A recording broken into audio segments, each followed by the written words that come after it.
Is it safe to get back on the road? How is travel becoming more seamless? Can business travel go back to business as usual? These are the complex questions we'll dive into on Tarmac Warriors, a 3-part podcast from SAP Concur Solutions. I'm Heather Greenwood Davis. Join us for a chat with 3 extraordinary business travelers, a big wave surfer, a tropical fruit expert, and a climate scientist, and see what we can learn about where business travel is going. Subscribe to Tarmac Warriors wherever you listen to podcasts.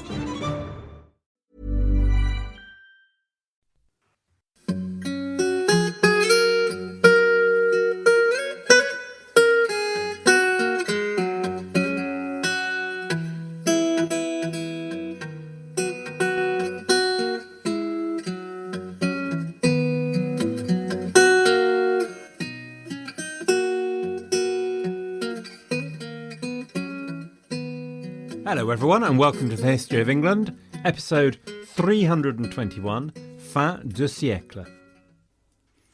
Right then, 34 episodes after a young and dynamic woman rode through the streets of London, joshing with the crowd to become Queen of England, we have arrived at a plot spoiler. If you do not want to hear the plot spoiler, please turn away now. Okay? Right? Although we start this episode with one queen called Elizabeth on the throne of England, by the time we finish, there will be one less queen called Elizabeth by the end. Or should that be fewer? Either way, if you read between the lines of this sophisticated riddle, I figure you'll get the message. Okay, you can turn back now. We've been distracted by a few things, so let me go back a step to make sure this episode both starts and ends with a death. Not saying who dies at the end, by the way.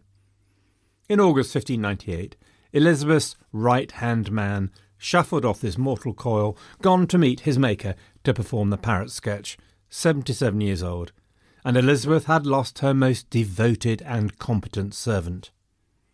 William Cecil is a hero in a particularly Renaissance mould, fiercely intelligent and a powerful intellect, deeply political and capable at all times of making hard decisions. Totally loyal to the Queen, completely committed to the charge, as he saw it, of preserving her Protestant kingdom from a sea of enemies. A man of wide talents and thoroughly combative, and yet a moderating influence on hawks like Leicester, who worked every hour God gave him, and yet thoroughly enriched himself along the way. And left 2 magnificent houses as testament to his wealth and learning, one of which survives at Burghley and must be one of the most stunning stately homes in England. The contemporary antiquarian William Camden's judgment is the stuff of eulogies, but it isn't far off. Adorned with learning, a singular man for honesty, gravity, temperance, industry and justice. Hereunto are added a fluent and elegant speech, and that, not affected, but plain and easy. Wisdom, strengthened by experience and seasoned with exceeding moderation, and most approved fidelity. But above all, a singular piety towards God. To speak in a word, the Queen was most happy in so great a counsellor, and to his wholesome counsels the state of England shall for ever be beholden.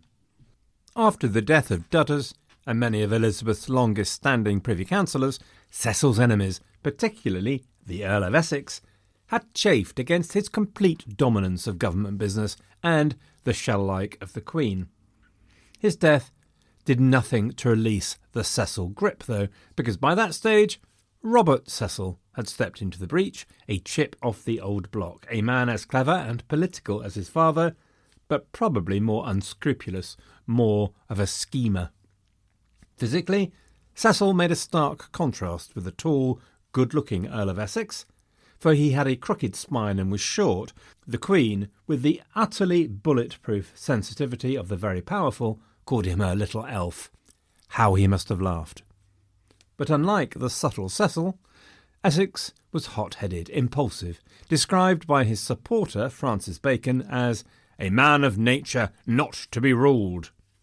Essex was an aristo, and he expected to rule. He expected to be honoured by the Queen, and had none of the previous favourite, Robert Dudley's, maturity and basic solidity to be able to negotiate the shoals of his mistress's caprice and teasing. Robert Cecil's domination of power absolutely drove Essex up the wall of Fury's fire. But Essex, although he used patronage as well as he could to build a court faction, was not rich enough, and he found it very difficult to reward his followers. Furthermore, with the exception of a well-filled hose, and indeed a well-turned ankle, Essex was not clever at managing his queen. In 1597, he managed to get into an argument with her by suggesting an appointment for Ireland, who he clearly disliked, an attempt to pass a poisoned chalice to an enemy.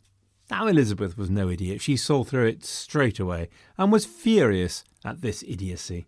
They argued, and in his fury, Essex turned his back on the Queen, which you just don't do, by the way.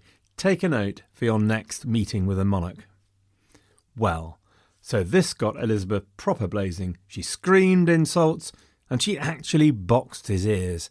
Shades of her father beating Thomas Cromwell round the head here. Now Essex swore he would never have accepted such insults from her father, let alone from her.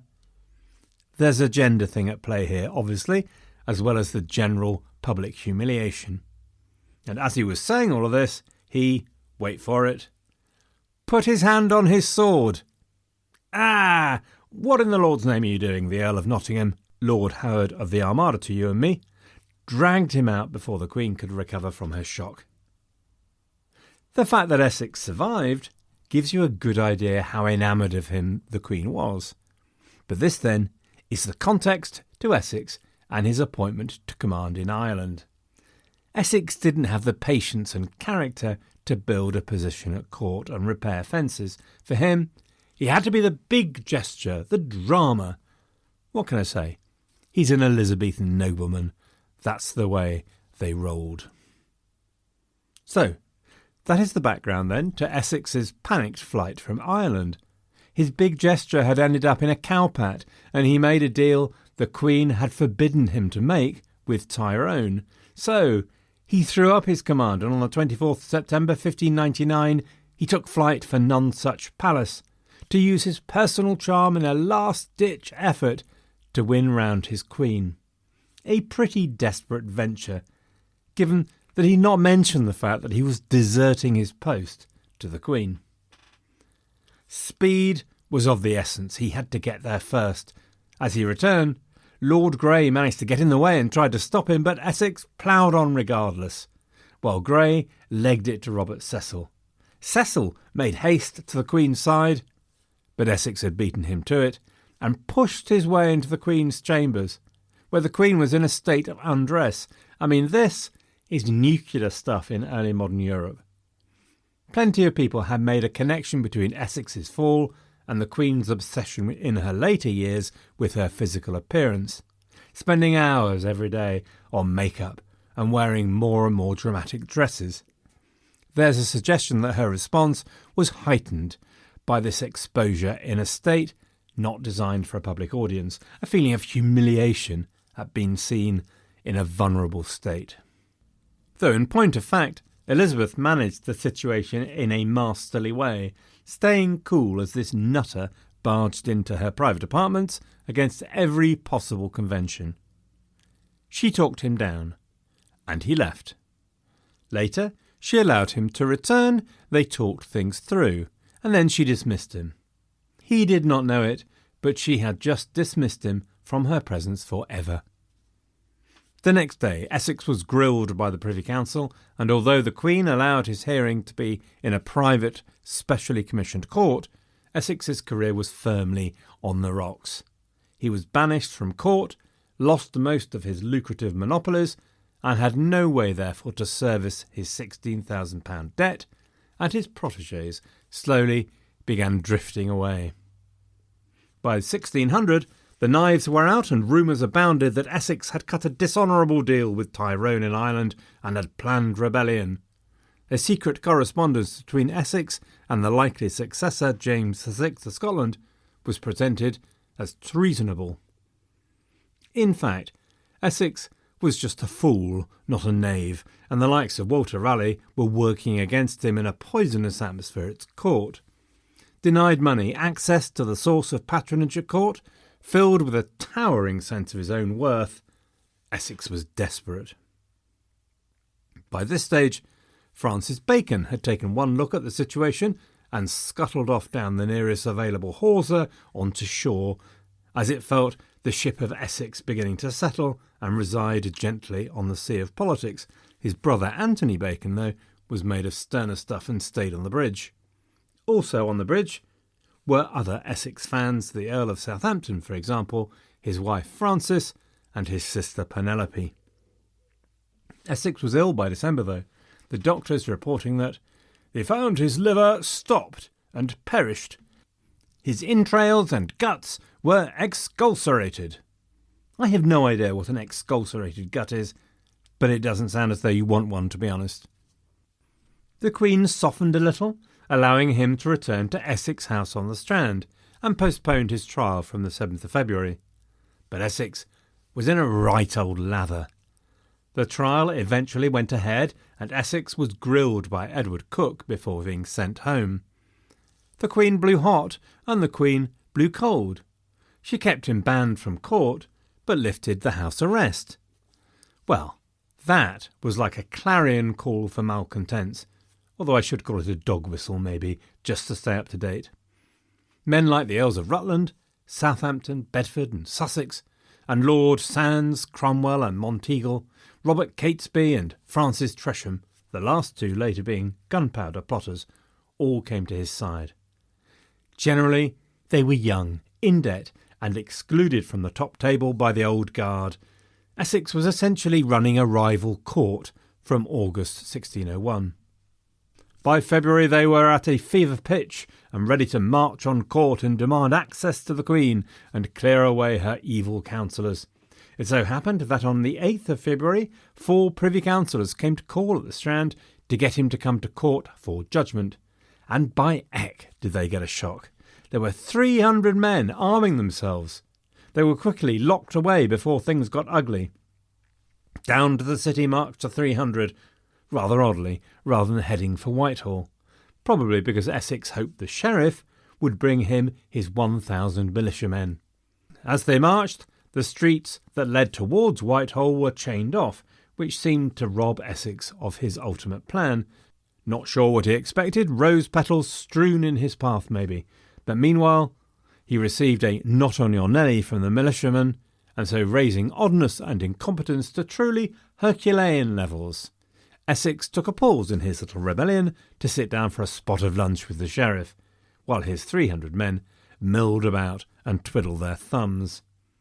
During which twiddling, many of them realised they'd marched out with a person matching the description attached to me the other day by one of my family members, namely an absolute twit, and they began to melt, as you do, melt away.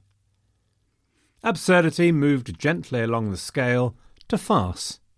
After a nice spot of eats, Essex tried to march again and found the way blocked by the Queen's men, and so he did a Lindisfarne and ran for home.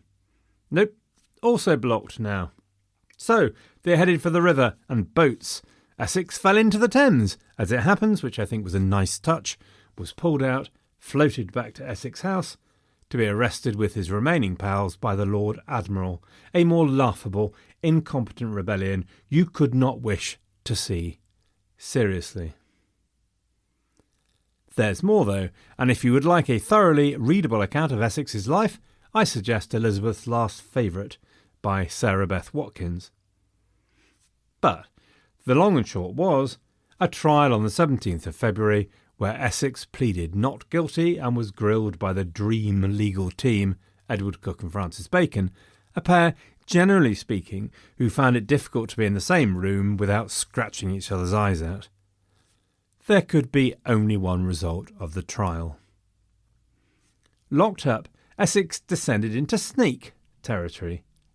His sister Penelope had been tireless in writing to the Queen on his behalf, but when asked to dish the dirt on other conspirators, all the Earl of Essex would say was this: "I must accuse one who is most nearest to me, my sister, who did continually urge me on with telling me how all my friends and followers thought me a coward, and that I had lost my valour.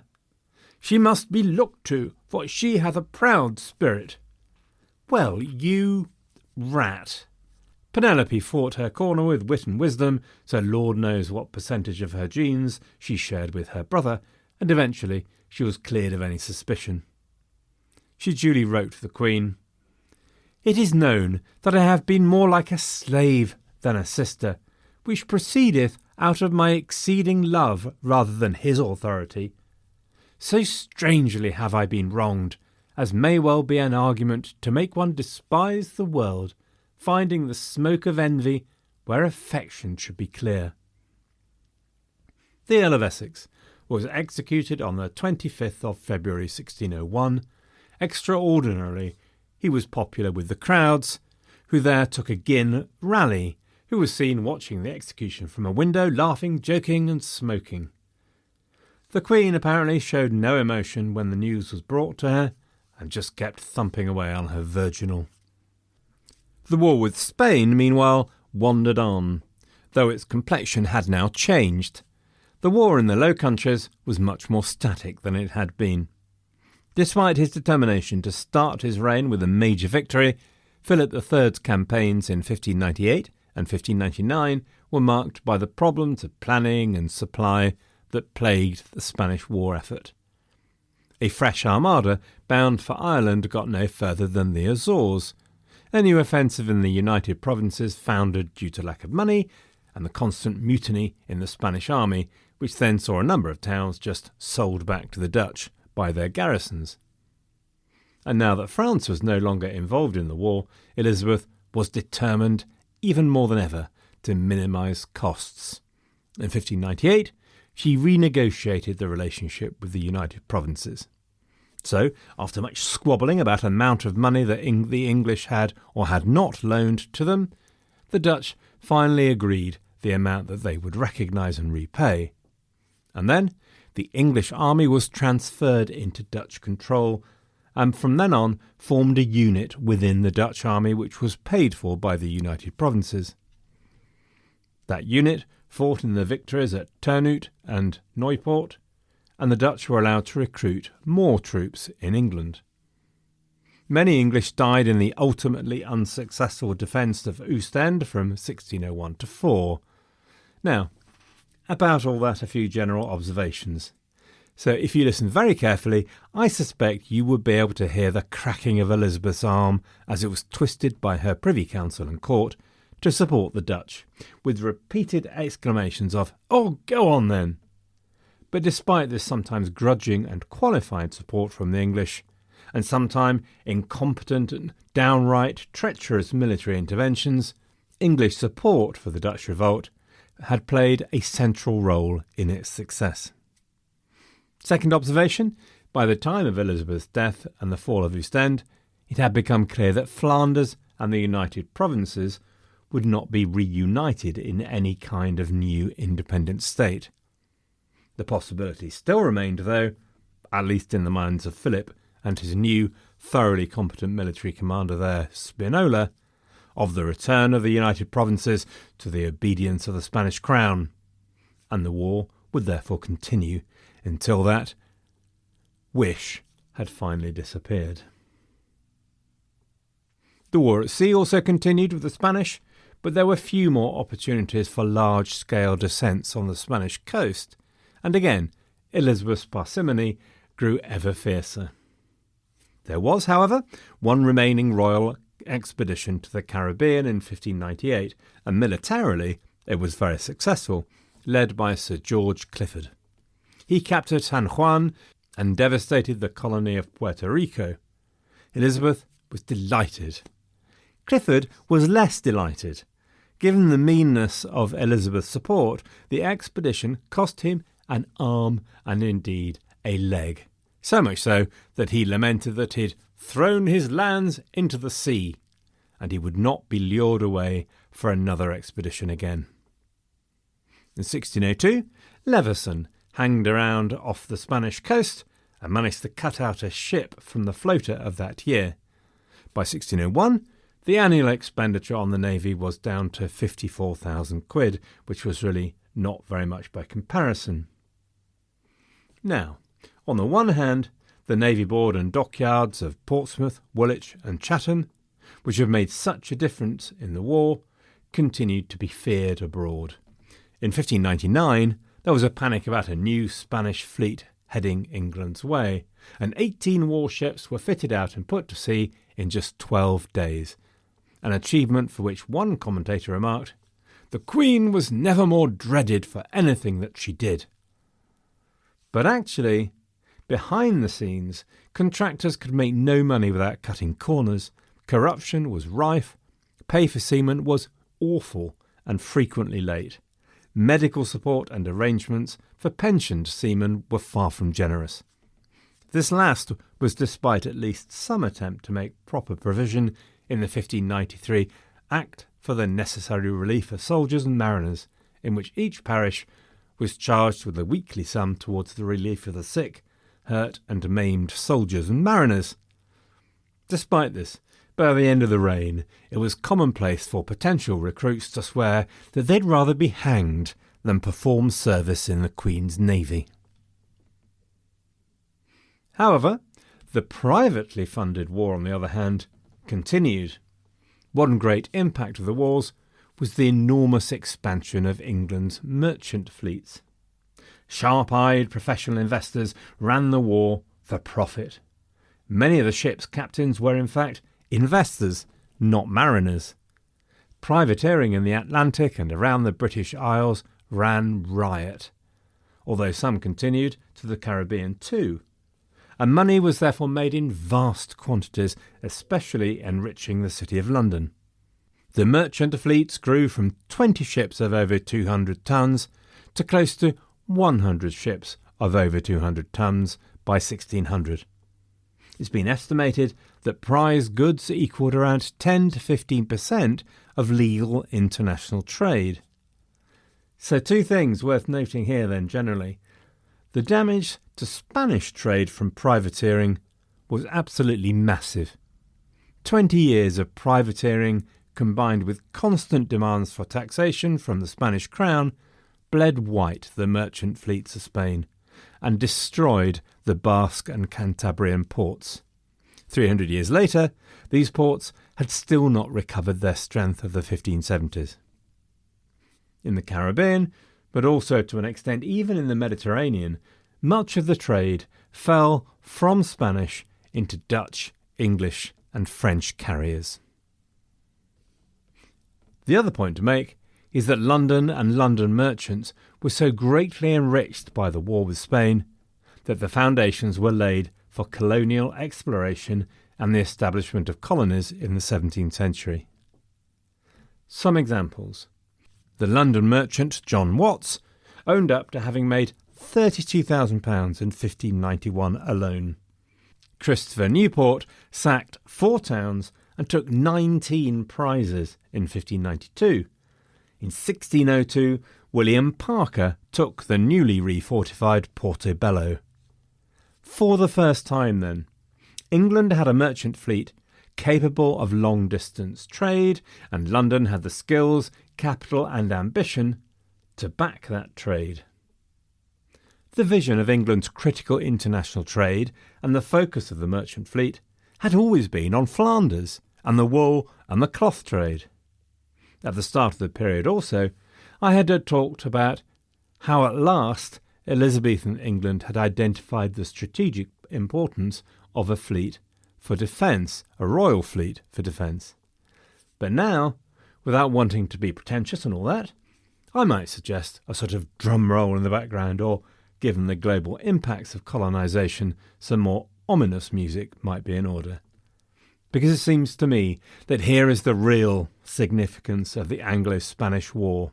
From defence and cross-channel trade and a bit of local privateering, for the English, the sea had become much, much more than defence against a hostile world. Now it had become a genuine national endeavour for nobility, gentry and mercantile classes, and in Walter Raleigh's words, the means to seek new worlds for gold, for praise, for glory. Roll credits and cut. Well done, everyone. Great job. Everyone down to the post-match party. While we're on the sort of impact of the Elizabethan age thingy, this seems like a good time to talk about English nationalism, because that's always been something of a thing for which Elizabethan England has been credited. There are a lot of quotes I could throw at you, and here are a couple. The first one from Professor Hale in 1904. In no other century of English history was the national feeling more deeply roused and exalted than in the latter part of the 16th century. The valour of England was then just over-brimming. It could not conceive itself defeated or shamed. It could only imagine itself coming and seeing and conquering. It felt its strength in every limb. It could not dream of failure and ruin. I feel the need to warn here against chronological snobbery. I can feel my embarrassment rising at such language, but hey, this is 1904, and who's to say such views, attitudes and outlooks were in any way inferior to those of the 21st century? And relatively recently, it remains a trope that nationalism and unity was a core part of the Elizabethan world.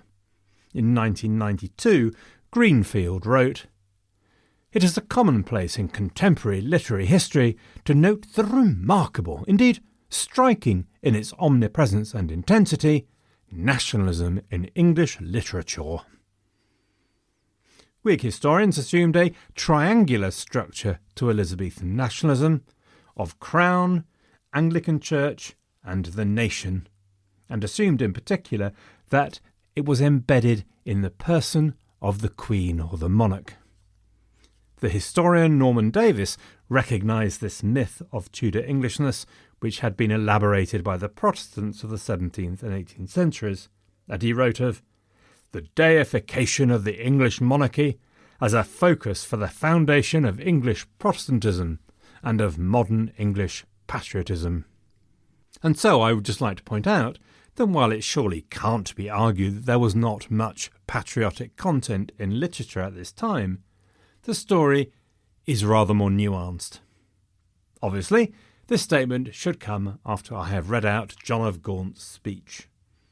This happy breed of men, this little world, this precious stone set in the silver sea, and so on, while dancing around my shed listening to Jerusalem, waving my flag of St. George, and let me say, I would be more than happy and unapologetic to do so, maybe quoting Gareth Southgate as I go. There is no doubt that there is a mass of other strongly patriotic literature. I might point to the expansionist work of John Dee and Richard Hakluyt that we have talked about in previous episodes. But there is nuance in this story, in the same way as there is nuance in Gaunt's speech, which was, of course, all about declinism. That England, that was wont to conquer others, hath made a shameful conquest of itself. Gaunt's speech was less about England's greatness now, and more about her fall from former glory.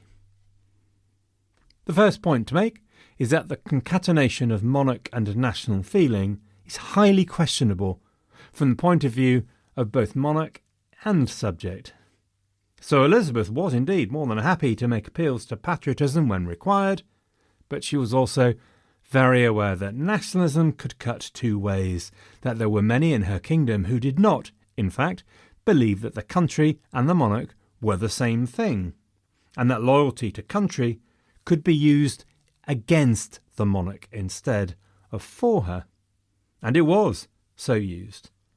For example, when Parliament tried to persuade her that she really ought to top Mary Stuart, they declaimed, "She is cousin to you only in remote degree, but we be sons of the children of this land, whereof you be not only the natural mother, but the wedded spouse. Parliament is suggesting here that Elizabeth's dynastic concerns should be outweighed by the needs of the country. There is also a strong tradition of allegiance to Protestantism rather than to the monarch, as there was in Scotland too. So, that allegiance to God outweighed that owed to the monarch. John Ponnet argued that Queen Mary's religion meant that she could and should be overthrown. As the Reformation gathered strength, the same conviction grew in English Catholic circles, most notably in the case of William Allen, working with the Pope to have Elizabeth removed as a heretic. And for folks like John Fox, whose Acts and Monuments is seen as a work forging a link between England and Protestantism, it was clear that God's judgment could be deployed in overthrowing tyrants, in confounding pride, in altering states and kingdoms, in conserving religion against errors and dissensions, in relieving the godly, in bridling the wicked, in loosing and tying up again of Satan, the disturber of commonwealths. Again, for Fox, allegiance to God outweighed allegiance to monarch. Elizabeth therefore tried very consciously to reforge the link between monarchy and patriotism, but she sought to do it on her own terms. An example might be the attempt by Protestant leaders to force her to become a champion of Protestantism. An example of her response is the Ditchley portrait made after the Armada. In the picture, her hand is firmly placed just on England, whereas in a Dutch image of the same time, much more focused on global Protestantism, it is the world that is emphasised by the placing of her hand. At various points, Elizabeth emphasises the loyalty due to her as a queen rather than loyalty due to country. Official pronouncements like those of Walter Mildmay tried to make that connection indivisible. England, our native country, one of the most renowned monarchies in the world. England equals monarch, sort of thing. While we're on Protestantism and church as a core part of the English identity, it's also worth noting that actually the Protestant religion had a wide vein of internationalism rather than a parochial English focus, just as of course did Catholicism. The English did not see Protestantism as something distinctive to the English. They were part of a European movement. I remember reading one of those annoying throwaway lines from the author William Dalrymple, using Reformation as a sort of sneering parallel with Brexit, England cutting themselves off from the continent, sort of thing, unaccountably. Nothing could be further from the truth. Protestantism was a European endeavour. They recognised a community of spirit with all of Christendom. Shakespeare's Henry V, in his love scene with Catherine of Valois, talks about going on crusade, another endeavour of Christendom. Crusade is, of course, also, I have to say, an essential part of any profession of love, had only Mr. Darcy realised it. There are many other ways in which Elizabethan patriotism varied from the traditional model of nationalism. Generally, one national language is seen as a core element of national feeling, but despite modern claims and complaints, actually there's no sign in the Tudor state that other languages in the archipelago were repressed. It is often said that the Union of England and Wales did indeed aim to do this. But the aim of the requirement for law courts to conduct all their business in English, and for office holders in Wales to speak English, were not attempts to repress the language of Welsh, but actually just to improve administrative efficiency and reduce the possibility of errors and confusion. Similar moves took place in France and Scotland, for example. In France in 1539, the Ordinance of Villers-Cotterêts demanded the use of the langue gui in all legal acts and contracts. And in Scotland, clan chiefs were told by their king to educate their eldest child to speak English. Actually, the Scottish Parliament went further than the Tudors, declaring its stated desire to eradicate the Gaelic language. The Tudors, in fact, made provision for the majority who spoke only Welsh. Translators were provided in court. Royal proclamations were required to be made in Welsh. They also encouraged the development of Protestant religious material written in Welsh, including Bishop William Morgan's Welsh Bible, through a statute in 1563. Nor was Welsh culture marginalised. In particular, Welsh culture was embedded in the reputation of the outrageously popular History of the Kings of Britain by Geoffrey of Monmouth. The Elizabethan poet Michael Drayton wrote, "And Wales as well as haughty England boasts of Camelot and all her Pentecosts, to have precedence in Pendragon's race at Arthur's table, challenging the place." And he then went on to talk about Welsh victories and to compliment the language. It's similar for Cornish.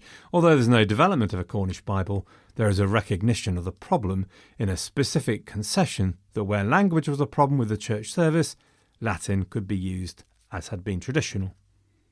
In addition, there's little sign of the xenophobia supposedly inherent in the promotion of the English language. Indeed, the English took pride in the diversity of their language's origins.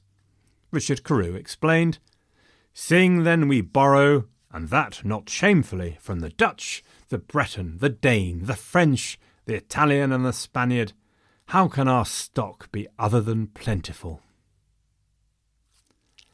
The diversity of opinion and basis for loyalty and patriotism was not always only for England either.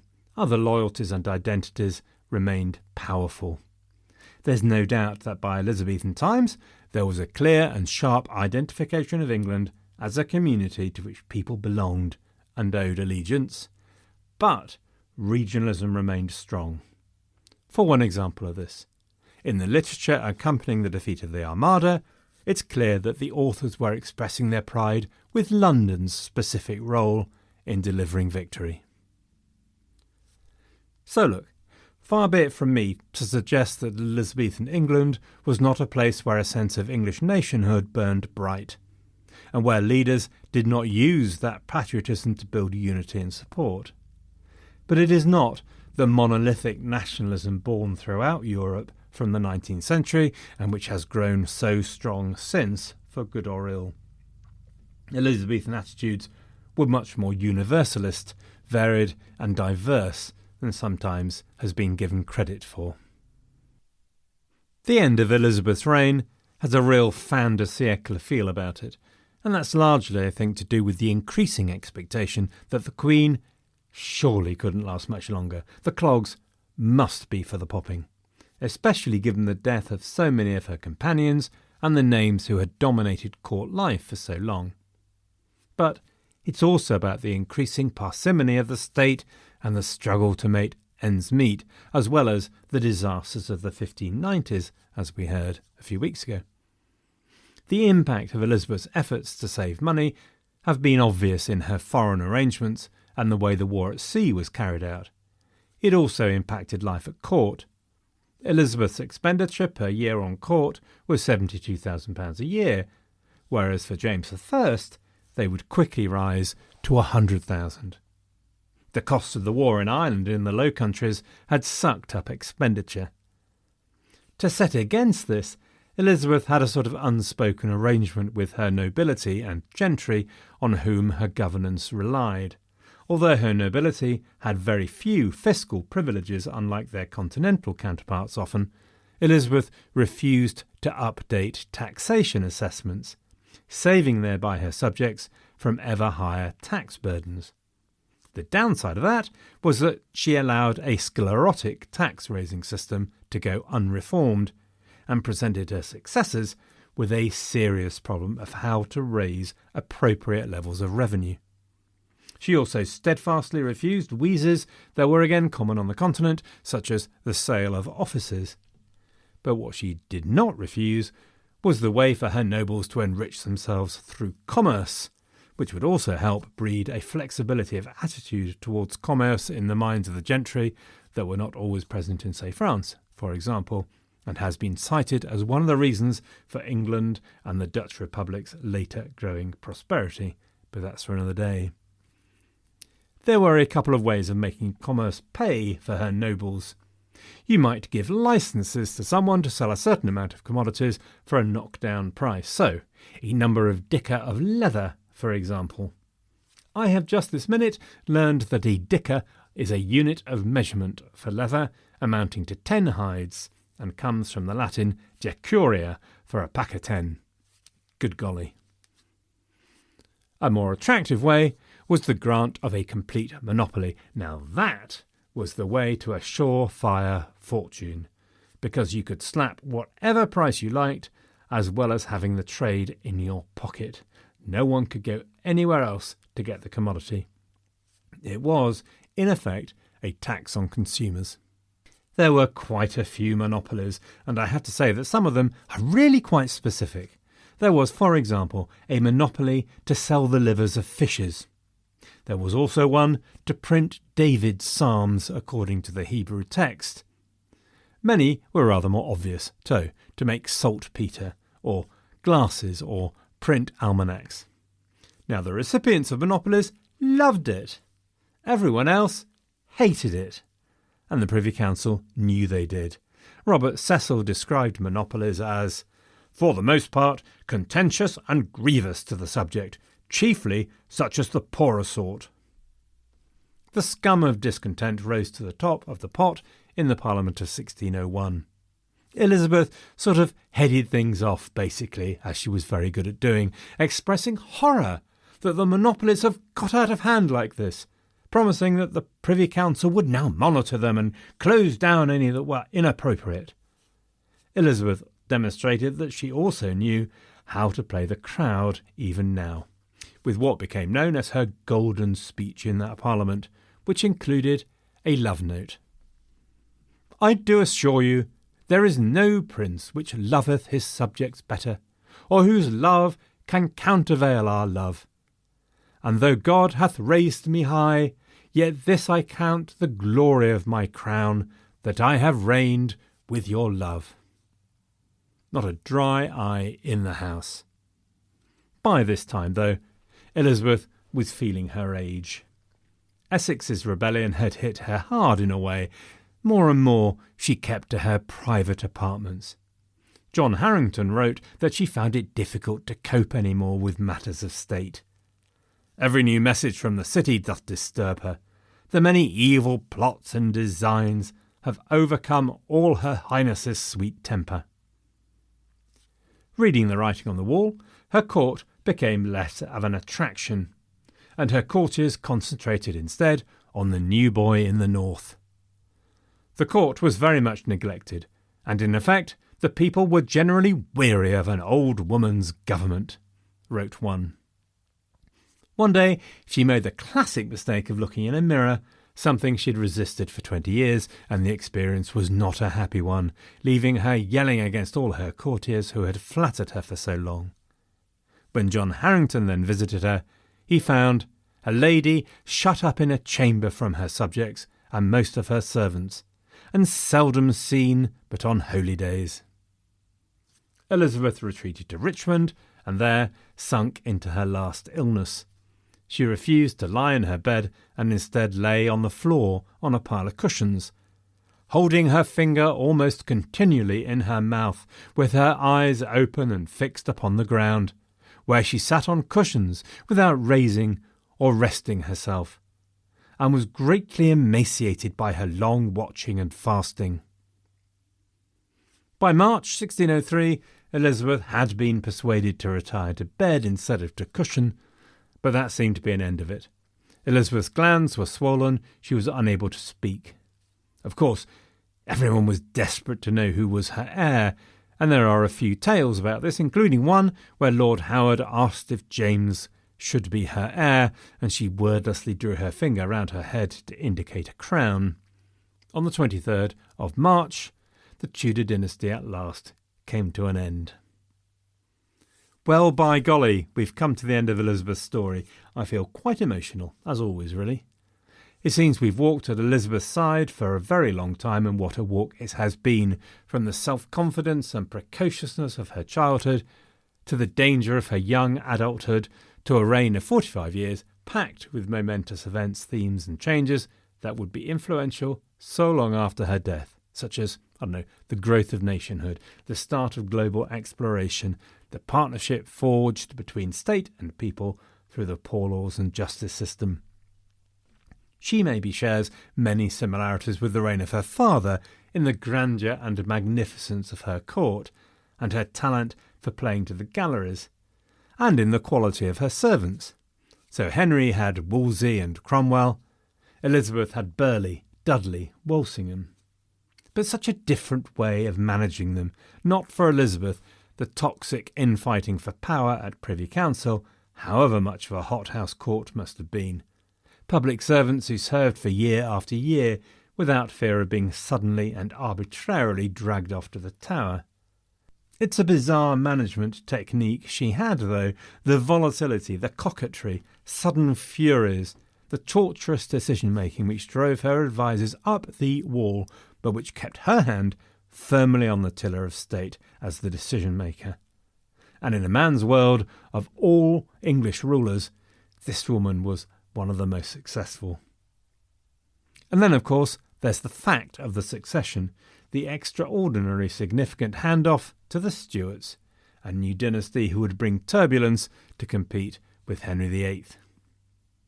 That is it then for this episode. We shall move on to Jimmy 6 and 1 at some point, but at the time of writing I have not written my next episode, so who knows.